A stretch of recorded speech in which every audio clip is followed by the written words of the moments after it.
अस्सलामुअलैकुम दोस्तों और साथियों, उम्मीद है आप लोग खैरियत से होंगे। इस वीडियो में हम बात करेंगे एक ज़हनी बीमारी होती है जिसे शिज़ोफ्रीनिया भी कहते हैं, स्किज़ोफ्रीनिया भी कहते हैं, लेकिन हम पाकिस्तानी आमतौर पे इसे शिज़ोफ्रीनिया कहते हैं। ये बीमारी की मिसाल पहले ये दे देता हूँ कि बाज़ औक़ात आप सड़कों पे देखते हैं कि कोई जा रहा है और वो हवा में बातें कर रहा है। हमारी तरफ से वो हवा में बात कर रहा है, लेकिन उस शख्स की रियलिटी मुख्तलिफ है, उसकी हकीकत मुख्तलिफ है, क्योंकि उसको आवाज़ें सुनाई देती हैं जो हमें नहीं पता होता, लेकिन उसके दिमाग में ये बात है कि कोई उससे बात कर रहा है, उसको बुरा भला कह रहा है, उसको अच्छा भला जो भी कह रहा है, तो वो उसको जवाब दे रहा होता है। तो हम ये समझते हैं कि ये शख्स जो है ये शायद पता नहीं है क्या कर रहा है। तो ये अक्सर किस चीज़ के मरीज़ होते हैं? ये स्किज़ोफ्रेनिया के मरीज़ होते हैं। जवानी में अक्सर लोगों को ये हो जाता है, मर्दों में ज़्यादा होता है। अगर किसी फैमिली में ये बीमारी चल रही हो तो उस फैमिली के बच्चों में होने के चांसेस ज़्यादा होते हैं। अगर कोई बच्चा शुरू से ही बिल्कुल अकेला रहने का आदी हो तो उसमें भी चांसेस होते हैं कि ये उस तरफ जा सकता है, क्योंकि जीन्स के अंदर भी ये चीज़ होती है, माहौल के अंदर भी होती है कि अगर कोई बच्चा बहुत ज़्यादा स्ट्रेस में रहता हो तो उसमें भी चांसेस होते हैं, क्योंकि दिमाग के अंदर कुछ तब्दीलियाँ आती हैं। वो क्या तब्दीलियाँ आती हैं कि हमारे दिमाग में डोपामिन नामी एक न्यूरोट्रांसमीटर होता है, वो बढ़ जाता है। सेरोटोनिन नामी न्यूरोट्रांसमीटर होता है, वो बढ़ जाता है।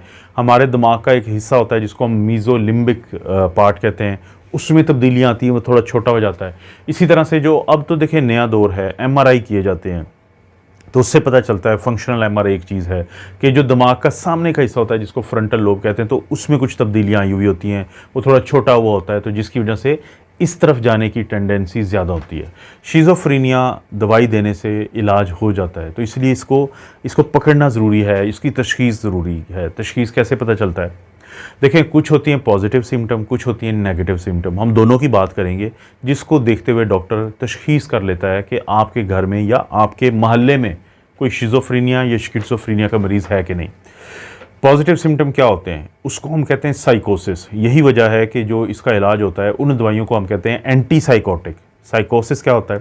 साइकोसिस यही होता है जैसे कि कोई शख्स जो है वो ये सोचता है कि ये जो घर वाले हैं ये मेरे ख़िलाफ़ कोई स्कीम बना रहे हैं, वो जो मेरे मोहल्लेदार हैं वो मेरे ख़िलाफ़ हैं, वो जो दो लोग आपस में बातें कर रहे हैं वो मेरे बारे में बात कर रहे हैं। इनको कहते हैं डिल्यूजन्स। डिल्यूजन्स क्या होता है कि आपका एक बिलीफ बन गया है, हालांकि कोई उसकी हकीकत नहीं है, उसके हक में कोई एविडेंस नहीं है, तो इसको कहते हैं डिल्यूजन। जैसे मैंने जब ये बात की कि कोई शख्स आपके बारे में बात कर रहा है, हालांकि हो सकता है वो अपनी कोई बात कर रहा हो, दो लोग आपस में, तो इसे कहते हैं डिल्यूजन ऑफ रेफरेंस। तो इस तरह की, यानी आपको लगता है कि आपके घर वाले, आपके कोई दोस्त आपको खाने में कुछ डाल के दे देंगे। दूसरा फिर होता है कि जो मैंने बात की थी कि अगर कोई शख्स हवा में बातें कर रहा होता है तो उसको कुछ चीज़ें सुनाई देती हैं, इसे कहते हैं ऑडिटरी हेलुसिनेशन। कुछ लोग कहते हैं कि हमें दिखाई कोई चीज़ दी, तो इसे कहते हैं विजुअल हेलुसिनेशन। मसलन बहुत दफ़ा बदकिस्मती से कुछ लोग अपने बच्चों को नुकसान पहुंचा देते हैं, और जब पुलिस उनसे पूछती है कि आपने ऐसे क्यों किया, तो वो कहते हैं कि हमें कान में आवाज़ें आती थी और कोई हमें कहता था, कमांड करता था, हुक्म देता था कि बच्चों को नुकसान पहुंचा दो, तो मैंने इसलिए नुकसान पहुंचाया है। और मैंने बड़ी कोशिश की थी कि मैं ऐसा ना करूं, लेकिन बहुत अरसा कोशिश करने के बावजूद मैं आखिर मजबूर हो गया, क्योंकि वो शिज़ोफ्रेनिया का पेशेंट होता है, उसकी तशख़ीस नहीं हुई होती, तो इसलिए वो ऐसा कर देते हैं। हालांकि दवाई देते तो शायद ऐसा ना होता। बाज़ लोगों को स्मेल आती है ऐसी, तो इसे कहते हैं ओल्फैक्टरी हेलुसिनेशन।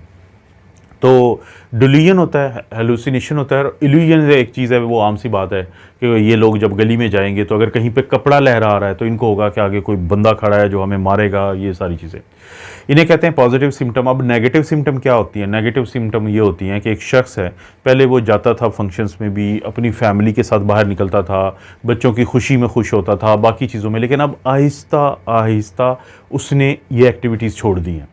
अब उसका दिल नहीं करता किसी चीज़ में हिस्सा लेने को, वो घर में अलहदा रहता है, वो मोहल्ले में निकलता नहीं है, निकलता है तो किसी से मिलता नहीं है, मिलता है तो खुशी की बात सुनता भी नहीं है और करता भी नहीं है, तो और ना फिर अपना ख्याल रखता है। नेल्स इनके बढ़ना शुरू हो जाते हैं, दांत इनके पीले रहते हैं, और कपड़े इन्होंने मैले कुचैले पहनना शुरू कर देते हैं। तो ये नेगेटिव सिम्टम होती है।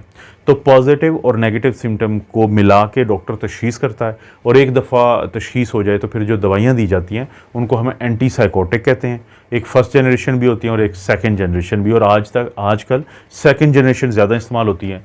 कोशिश ये करें कि दवाइयों में टाइम लगता है, दवाई का असर होने में टाइम लगता है, तो आपने कोशिश करनी है कि हौसले और हिम्मत के साथ चलना है अपने मरीज़ के साथ, क्योंकि अगर आप साथ देंगे तो मरीज़ ठीक हो जाएगा जल्दी।